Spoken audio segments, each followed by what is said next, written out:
I'll tell my story. How I got an insider's view into the pelvis. It started when I was in my late 20s. I had been dating a man for about 5 years who one time affectionately called me his diamond in the rough. I was a Midwestern girl who grew up on hamburger helper, frozen vegetables and canned vegetables. Didn't really know. And candy and sugar. Didn't really know what a healthy diet was. Oh, and can't forget cereal, lots and lots of cereal. So I was riddled with bacteria, parasites, mold, yeast. I didn't know it. But it wasn't too long before I started doing cleanses, changed my diet, started exercising, not just exercising, but started training, was at high elevation, snowboarding, doing extreme sports, hiking, and I totally changed the metabolics of my body. Became really, really healthy in a few years under the tutelage of this man who was my boyfriend, but also was my mentor, or at least I looked up to him as that. Often we had quite the age difference. We were about 18 years apart. I was 18 when I met him and he was 36 at the time.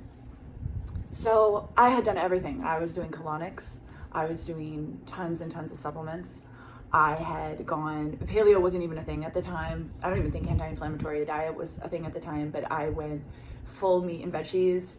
Not overnight. I had to start, I cut the sugar first and then I went to dairy because lactose, I needed sugar in my system, some kind, some way. I was totally used to getting that fuel. So if I didn't have it, I'd get shaky. And so I went to lactose and then just developed a lactose allergy because I was eating too much sour cream and milk and yogurts and trying to get my sugar that way. Then I went to corn. So I was doing corn chips and corn tortillas because corn is sweet.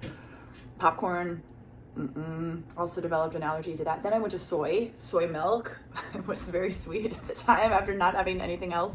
And I cut fruit too. So anyway, all that to say, I whittled it down to meat and vegetables, and I did that for about 3 months. I didn't even do honey, maybe a little bit of lemon, and baker's chocolate, which is 100%, and there's no sugar in it. I would do almond butter. I did develop nut gut. If you know, you know. I was eating a lot of almonds and cashews and macadamia nuts, and it's not a good food to fill up on. Anyway, world's healthiest girl. Like, a lot of my friends were like, okay, so what are you gonna do after you're the world's healthiest girl? The only thing that was really plaguing me, my skin cleared up, I leaned out, I was never really, I didn't really have a whole, lot of extra weight, but I just looked puffy, inflamed a lot, I feel like, in hindsight, looking back. And that was pretty much it. The only thing that would come every single month was my period, which I was completely frustrated and upset that I couldn't touch my period symptoms. I had terrible menstrual pain, cramps, I would have to take a day off of work. I couldn't work. I'd be doubled over. I would have bloating. I would break out around the time of my cycle, and I had a lot of just pain the first 2 or 3 days of my cycle, and it never got better. No matter if I changed my diet, if I went on a cleanse, if I had a colonic, I did a lot of mental, emotional work of letting go, and because that's really what our menstrual cycle is about. It's about a letting go process every month. So trying to have resolve on the emotional level, nothing touched it. And I was upset. I was frustrated because if any of you guys know what it's like to make these healthy changes, it requires a lot of discipline. So it's just why am I doing this? What is going on?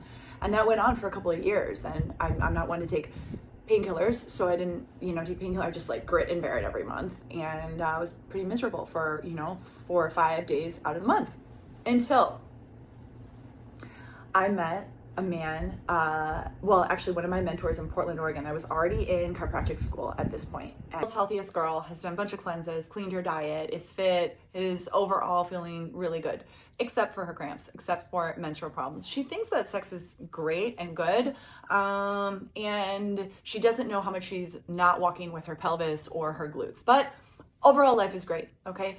My mentor, Dr. Rob Cyprian, shout out to Dr. Rob, said all of a sudden, kind of out of nowhere, you should go see this guy. You should go get a treatment from him. And I was like, why? He's like, well, because of your menstrual symptoms, it will really help you. And I was, at that point, I was like, I'll try anything. And he's like, and I went, and I was like, interesting. He's got his pelvic floor work done, intrarectally, and he's recommending that I go get intravaginal work. And I was like, I didn't know that there were muscles in there. I didn't know what the form and function was of the pelvis, even after going to massage school and a year and a half into chiropractic school. That just goes to show you like how much of a hole there is in this department, pun intended. Oh my gosh. Okay, so I go to see this is where the story really gets interesting. Okay. So I go see Shizong Yang. He works out of his home. He is in Portland, Oregon. This is, oh my gosh, 10 years ago, 15 years ago. And tells me to get on the table, like undress, under the sheet. Great. He comes back in, he puts on a glove, and he goes intravaginally. I brought this model so you can kind of understand like a little bit of the workings of the pelvis. So here is a model of the pelvis. This is the vaginal opening right here. This is the rectal opening. Okay. This is a female pelvis. All right. This red thing is musculature. This is the pelvic diaphragm. Men and women have it. Women, this hole is a little bit bigger. Actually, men don't have really a hole here at all. Just like at the end of the penis of the urethra. So pretty much all musculature here attaching the root of the penis to the pelvic floor, which is just an extension of the pelvic floor musculature, the penis is. At least the muscle that makes up the penis. We'll get there. Anyway, so puts on a glove. Goes through, okay, quick anatomy lesson, people, all right? Female pelvis, model of a female pelvis. This right here is the vagina. I'm sorry.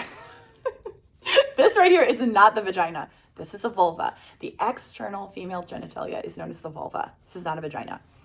The vagina is the muscular neck that attaches the vulva to the uterus, okay? It's a tube. The vagina is a tube. This is where a tampon lives. Okay, or a vibrator. All right, so this is also where a baby comes out, this tiny little hole. Okay, so this hole attaches to the opening of the external female genitalia. So basically you put on a glove, you go through this hole and then through the hole of the vaginal wall or the vagina, and then you're pressing through the vaginal wall. I'm just gonna kind of remove this so it's a little bit easier, but imagine my digit here is like pressing through that muscular neck here. Okay, does that make sense? So you're pulling and stretching a little bit through the vaginal tube, and you're going and you're releasing this musculature all through here. There's a little trigger. This is skeletal muscle. It's just like any other muscle in the body. It just happens to be in the vaginal canal. And you're like, okay, well, how do you do it for men? Well, you go intrarectally, you go in through this hole, and then you're going in and you can release the musculature around the tailbone. If we go this way, this direction, this is more where the prostate is. You can free up the tissue around the prostate, the muscular tension that's often held. There's so much to unpack here. Stay with me. If you have any questions on any of this, please just like DM me or leave them below. I will do my best to answer every single one. So, practitioner puts on a glove, goes through the vaginal canal, massaging the inside of my pelvis. I'm laying there, sheet like on top of me, okay? And I'm like, what is there? What is this? Like, I can't really place it in my brain. And excuse me, he's asking like, is it numb? Is this like numb? Is it sharp? And I'm like, I can kind of feel like there might be muscle that's living there. Granted, I was like mid-20s and I was pretty disassociated from my body at that point. Definitely my pelvis. I basically operated from like here up. I wasn't connected with my core musculature, my glutes, my pelvis. So I was kind of like standoffish when he would ask these questions. And then he asked very sincerely, like, how is sex for you? Is it enjoyable? Or like, and I was like, yeah, it's fine. You know, like, I don't know. Doesn't everybody love sex? Like, I got defensive kind of. And he was like so sweet and so kind. And he was like, well, I have a feeling that it might be different after this. It might be a little bit more enjoyable. And I was like, okay, you know, whatever. Still put it in my memory box, you know? Okay. So the whole procedure took about 15, 20 minutes. I mean, it's trigger point work. It's like somebody's working out a trigger point in your trap or anywhere in your body. Ideally, they spend 1 to 3 minutes in each spot. So there's like spots that like there's fascia that was just like tight, felt restricted. It didn't necessarily feel painful. I'm going to just back this camera up a little bit because I'm about to stand up. So this is also like the highlight of the story. One of them is he's like, okay, I'm finished. I'm done with the procedure. I'm going to step out and you can get off the table and get dressed. And I was like, great. Okay. He leaves the room. I like, you know, throw the sheet off. I'm getting up off the table. And then I literally like go like this, like to catch what I thought was my uterus, my bladder, and my colon. Like I thought it was literally gonna go through my legs and onto the floor. And so I was like this, and I got the sheet and I wrapped it around me, and I opened the door, and I was like, Shazam, I heard you wrong, right? Like you're gonna come back in and you're gonna close me up, right? You're gonna close me up again, back down there. Like I'm too open. This isn't right. And he's like, no, Maria, that's how it's supposed to feel. And I was just like, what? Like, but what do you mean? And they like closed the door again. And I was like putting my leg on the table, and I was moving, and I was squatting, and I was salsa dancing. And I was just like, what? Like what? But what? I had no, it literally felt like this diaphragm, and it did, dropped. So for most of my developmental life up until that point, as I'm developing and then going through puberty, like for whatever reason, we can get into that, that's a whole other video, but the musculature got really tight and held and clenched and was up, and it wasn't allowed to be buoyant and move up and down with the breath. Like spoiler alert, the respiratory diaphragm and the pelvic diaphragm are supposed to move together. Mine didn't. Mine wasn't moving at all. It was like, help me, I'm frozen. I don't even know I'm a diaphragm. I need to like prevent anything from happening. So I'm just going to be in fear and be in like deep contraction all the time. And then when Maria tries to have her period, I'll tighten up even more and I won't let go. Like it's basically kind of like that. And then what this practitioner did was give me a new reality. And it completely changed my world. I mean, I had to grill him before I left because I rode my bike there. I rode my bike everywhere in Portland, 100 miles a week. No big deal. But I was like, there's no way I can sit on my bike seat right now. Like I'm definitely going to squish something. Like I'll walk my bike home. Like I'm not supposed to ride on the bike seat. Like I know that much, right? And he's like, no, Maria, you're okay. Like ride your fucking bike home, you know? So I don't know if you're supposed to swear on YouTube, but whatever. Ride your bike home. Rode my bike home. It's fine. Still kind of like, whoa, went for a walk that night. And I'm just like, I can feel such a difference. This is remarkable. But eventually your body adapts. You don't really think about it. That was cool. You know, I had to follow up in a couple of weeks. Great. And then it wasn't until I was in school and I had to go to the bathroom, and I went to the bathroom and I saw blood on the toilet paper. And I was like, oh my God, what happened to me? What's wrong? What's wrong? It wasn't until then I realized I got my period. But it was bright blood, bright red blood. There was no swelling. There was like no cramping.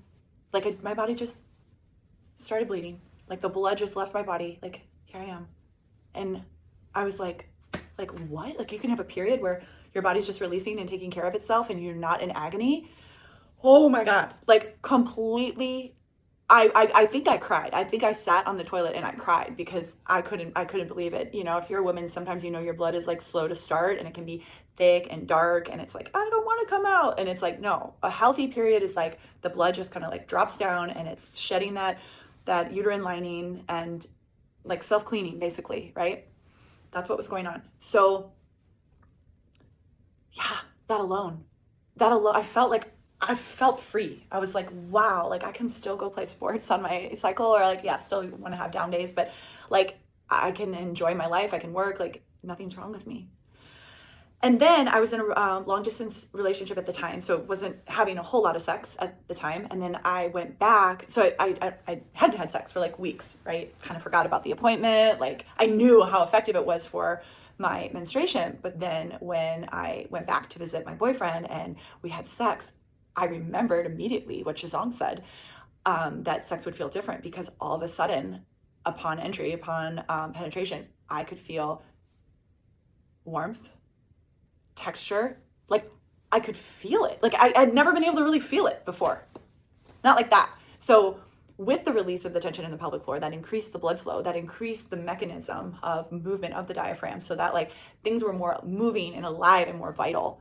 And I was just like, I like blessed him in my mind. I was like, oh my gosh, like it felt like it was my domain. I was connected there now.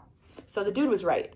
And I've helped so many women with menstrual dysfunction, sexual dysfunction, where they can't have, they don't feel satisfaction with sex, or they can't orgasm. I mean, we're going to get into that, but this can not only help with your menstrual symptoms, it can also help with sexual function and sexual enjoyment, just because that happens to be located there too. Anybody that has had any kind of trauma, or whether it's just even verbal trauma, like hearing traumatic things or having a traumatic experience, witnessing a traumatic experience, let alone having one happen to you.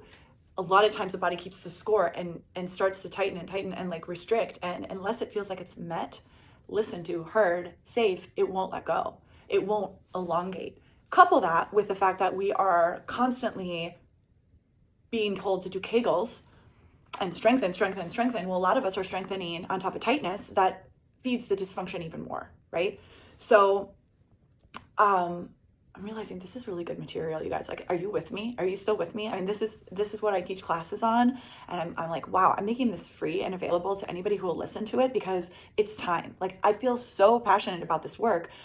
I think I've been a little hesitant to share it because people might misconstrue it. I did have one woman, like, I was talking to her about the work. This only happened one time, but she was like, hey, like, before we do the work, I want you to know that, like, I might not be able to orgasm.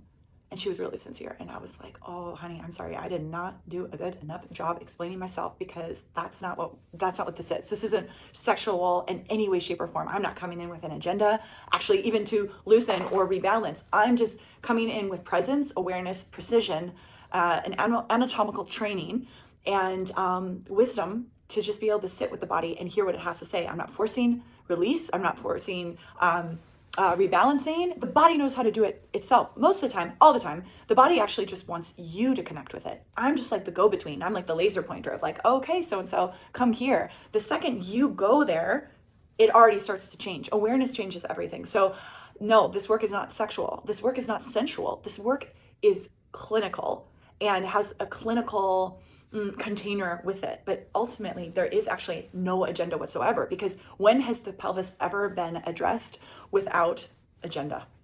Like, I mean, even from day one, when you go to a gynecologist, it's like, I have to, like, it's like a job that has to be performed. And same thing a lot of times, boys, bless their heart, or men, like, oh, I want to make you come. I want to make you come. Or I want to bring pleasure to you. Or like, it's like, it doesn't necessarily, I mean, which is beautiful and like, bless them. But like, sometimes it's just, what if we just like explore together and we're in like with the presence of the intelligence of the pelvis? It could be any part of the body, but that's why I'm saying, like, when have you met this part of your body, or any part of your body really, without agenda?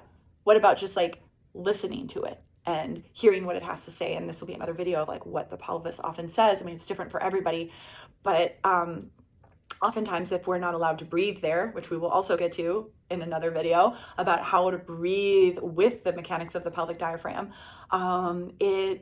it just doesn't get touched, and then it kind of goes offline, and God forbid, then the next thing you know, that there's like prolapse, or there's numbness, or there's recurrent infection, or, you know, like, where attention goes, energy flows. And attention releases tension. So if there is no attention to this area, it tends to be disgruntled about that. And so I, just with all my training in body work and in the body and being patient, I may not have a lot of patience in a lot of different areas of my life, but when it comes to sitting with the body, I would like to say I have a lot of patience. You have to. You can't have it. Just like when you're talking to a kid, you can't rush them. Or even what would be another example? Being with animals, you can't push your agenda. Like, you miss the magic. So, okay, what did we learn? We learned that there's major muscles of the pelvic diaphragm that happen to be on the inside of the pelvis that can really only be accessed through the vaginal canal or through the rectal opening, aka like the butthole area. I think it just sounds better, rectal opening, but you know what I'm talking about. Men and women can both benefit from this work. Where do we go from here? People who would benefit from this work, okay? People who can't breathe into their pelvis or don't know how, people who have low back instability, people whose back always goes out on them, people who have a hard time getting into their glutes and pushing their posterior chain, Olympic weightlifters, power lifters, name any athlete that could not benefit from pelvic diaphragm work. I can't think of one. Women who have had babies, women who want to have babies, women with premenstrual dysfunction or PMDD, endometriosis. The list goes on and on and on and on. And that's where we'll end this video. If you have any questions or you want to know more about a particular topic regarding this, this is one of my life's purpose, is just to spread the word about this work. And I'm here to help. I'm here to help bridge the gap maybe between you and this immensely, infinitely powerful part of you and help you on your way home back to your body.